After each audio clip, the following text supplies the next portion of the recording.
दोस्तों, हमास और इजराइल के बीच लगातार युद्ध जारी है। इस युद्ध में अब तक कई लोगों की मौत हो चुकी है। वहीं लेबनान की मीडिया ने सोमवार को बताया कि लेबनान में 2 इजरायली हवाई हमलों में नागरिकों की मौतों की संख्या बढ़कर 10 हो गई है। दूसरी तरफ लेबनान समूह हिजबुल्लाह ने हमलों के लिए जवाबी कार्यवाही करने की भी बात कही है। इतना ही नहीं, लेबनानी समूह हिजबुल्लाह ने हमलों के लिए जवाबी कार्यवाही करने की कसम खा ली है। आपको बता दें कि ये हमले लेबनान के नबातियाह शहर में हुए हैं। सरकारी राष्ट्रीय समाचार एजेंसी ने कहा है कि नबातियाह शहर में हुए हमले में एक इमारत का हिस्सा ढह गया है, जिसमें करीब 10 लोग मारे गए। इसी दौरान खबर मिली कि इस हमले में 3 हिजबुल्लाह के लड़ाके भी मारे गए हैं। इससे 2 दिन पहले लेबनान से किए गए एक हमले में इजराइल के एक शहर में 5 इजरायली सैनिकों की मौत हो गई थी और 9 सैनिक घायल हो गए थे। लेबनान ने यह भी इल्जाम लगाया है कि इजराइल उस पर झूठा इल्जाम लगा रहा है।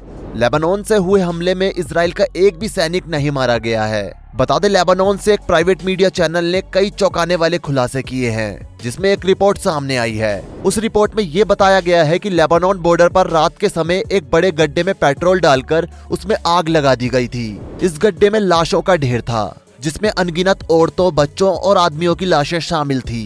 लेबनान से इस बारे में पूछा गया तो लेबनान साफ मुकर गया और उसने कहा कि बॉर्डर पर कोई आग नहीं थी, ना ही वहां पर कोई गड्ढा था। उसी समय उस बॉर्डर के उल्टी तरफ इजरायली सैनिक गश्त पर थे। उनसे जब इस बारे में पूछा गया तो उन्होंने कहा कि कुछ समय पहले आग की कुछ लपटें तेजी से लेबनान बॉर्डर से कुछ दूरी पर उठ रही थी, लेकिन वो आग की लपटें किस चीज की थी, इस बारे में उन्हें कुछ पता नहीं है। इजराइल के सैनिकों को जब पूरी बात बताई गई तो उन्होंने भी कई तरह के खुलासे किए। उनका कहना है कि लेबनान बॉर्डर से कुछ दूरी पर एक तेज धमाका हुआ था, जिसमें कई लोग मारे गए थे। उनकी लाशें कई दिनों तक नहीं उठाई गई थी। जब वो लाशें सड़ने लगी, उनसे बदबू आने लगी, तो अगली सुबह वो लाशें वहां से गायब थीं। दोस्तों, आपको बता दें कि लेबनान, गाजा पट्टी और इजराइल में मरने वाले लोगों की संख्या इस कदर बढ़ चुकी है कि उस स्थान पर लोगों को दफनाने के लिए अब जगह नहीं बची है। हो सकता है कि लेबनान के साथ भी ऐसा कुछ हो, इसलिए उसने अपने यहाँ की सारी लाशों को जला दिया हो। दोस्तों, बता दें, कुछ दिनों पहले इजराइल के शहर बेहतलाम में भी एक ऐसा ही इंसानियत को तार तार करने वाला नजारा देखने को मिला था, जब करीब 60 लोगों को एक साथ एक गड्ढे में दफन कर दिया गया था और उनके ऊपर मिट्टी डालकर उनका नामो निशान मिटा दिया गया था। दोस्तों, जहां एक तरफ इजराइल में इंसानियत दम तोड़ चुकी है, तो वहीं दूसरी तरफ इजराइल ने अपने सभी मुस्लिम देशों से संबंध खराब कर लिए हैं। बस यूएई अभी भी इजराइल के पक्ष को लेकर खड़ा हुआ है और यूएई ने इस बात को कहा है कि इजराइल जो कर रहा है वो अपने देशवासियों को बचाने के लिए कर रहा है। यूएई ने इस बारे में अमेरिका से भी अभी फिर बात की है।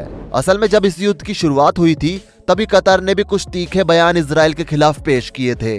कतर के बयानों ने पाकिस्तान, नामीबिया और सीरिया के मुस्लिमों में एक जोश पैदा किया, जिस वजह से उन्होंने इजराइल से युद्ध के लिए एक बड़ा जुलूस निकाला था। लेकिन उसी समय यूएई ने इस बात की गंभीरता को समझा। यूएई ने पाकिस्तान समेत अन्य कई देशों को फटकार लगाई थी। यूएई का कहना था कि इजराइल और हमास अपनी लड़ाई को आपस में सुलझा लेंगे। उन्हें दिमाग देने के लिए उनके देश की अन्य बड़ी शक्तियां बैठी हैं। ऐसे में इजराइल के खिलाफ जुलूस निकालकर आप लोग अपने देश का माहौल खराब कर रहे हैं और देश में अशांति फैलाने का काम कर रहे हैं। और इन सारी चीजों में सबसे ज्यादा फटकार कतर और पाकिस्तान को लगी थी। यूएई ने तो पाकिस्तान को यह भी कह दिया था कि वो इन सारी फालतू चीजों में दिमाग ना लगाकर अपनी जीडीपी को संभालने में दिमाग लगाए, जिससे उसका भला होगा।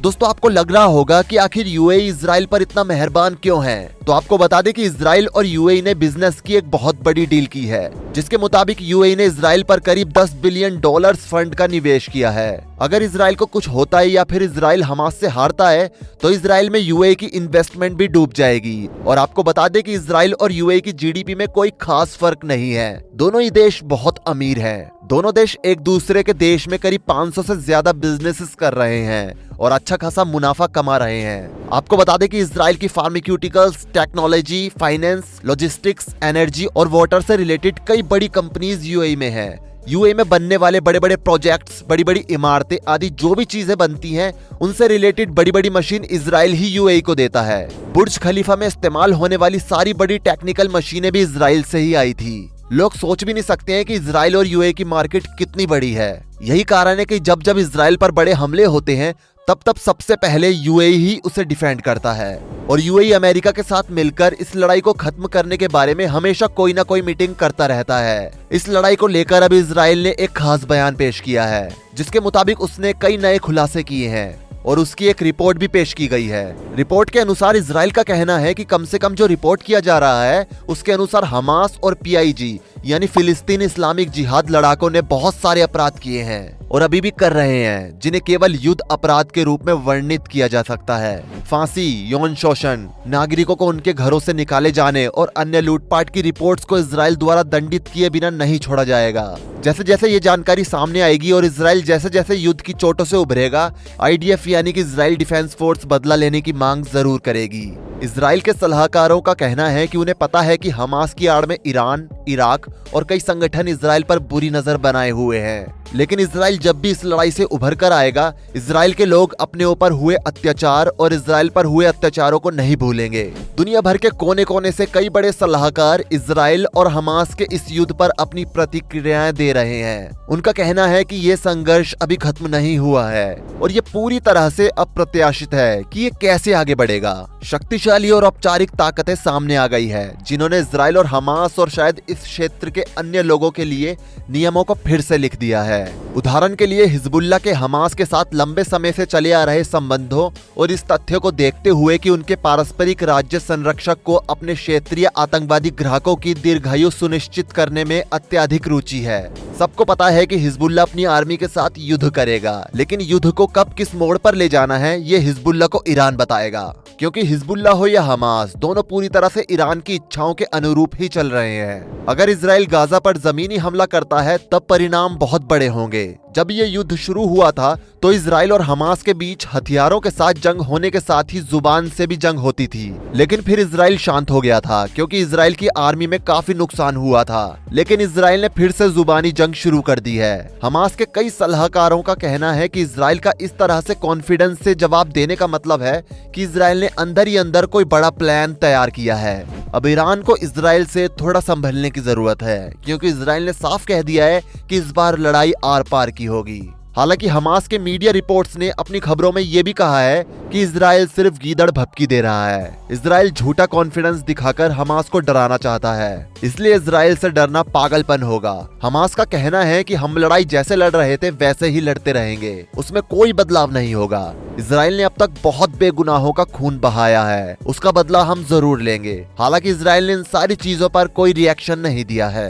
इजराइल का सिर्फ इतना कहना है कि इजराइल के लिए प्रमुख नुकसान हमास द्वारा पकड़े गए सैकड़ों बंदी हैं। कई लोग दोहरे नागरिक हैं, जिनमें अमेरिकी नागरिक भी शामिल हैं। इसलिए बंधकों को मुक्त कराने के इजराइल के प्रयास और भी जटिल होंगे, चाहे उसके लिए कुछ भी करना पड़े। खैर दोस्तों, कुछ भी हो, इजराइल इस समय कुछ ज्यादा ही बोल रहा है और उसका बोलने का कारण है अमेरिका और UAE जैसे देश, जो उसे सपोर्ट करने में लगे हुए हैं। लेकिन अगर ऐसे ही चलता रहा तो वो तो इजराइल को सपोर्ट करते रहेंगे, लेकिन ये चीज इजराइल को अंदर ही अंदर से खत्म करती जाएगी, क्योंकि इस बार हिजबुल्लाह, हमास और हूती से उसकी लड़ाई चल रही है, जिन्हें फंड यानी कि पैसों का सपोर्ट ईरान कर रहा है। ऐसे में पूरे इजराइल पर बड़ा खतरा मंडरा रहा है। वैसे दोस्तों, आपको क्या लगता है इस वॉर में कौन जीतेगा? नीचे कमेंट करके अपनी राय जरूर दें। जाने से पहले वीडियो को लाइक शेयर जरूर करें और ऐसी ही और वीडियोस के लिए इस चैनल को सब्सक्राइब करके साथ में बेल नोटिफिकेशन को भी ऑल पर सेट कर लें। धन्यवाद।